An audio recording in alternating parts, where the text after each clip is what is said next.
But it's a reflex. It's not me trying to be cute. It's the same thing as me, like, coughing or sneezing. Sometimes you just have to meow. I meow to my friends as well, okay? Me getting, like, so defensive. But with that being said, here's the thing.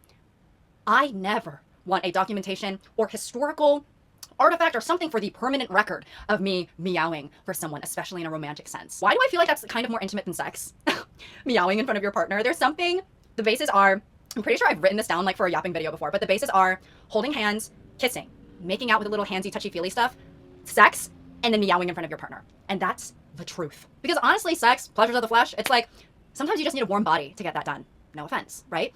But meowing and sharing that intimate connection of this is my primal self, revealing myself to you. This is, hints of going back through evolution. My animalistic instincts, I have to meow, I have to roar, I am woman, hear me roar. You can't do that in front of just anyone. Next one, I was convinced that I would be capable of looking sexy while scrolling on my phone in the hallway. So one day I put on a red leather jacket and leaned against the wall with one elbow and tried to smirk while looking at the weather app.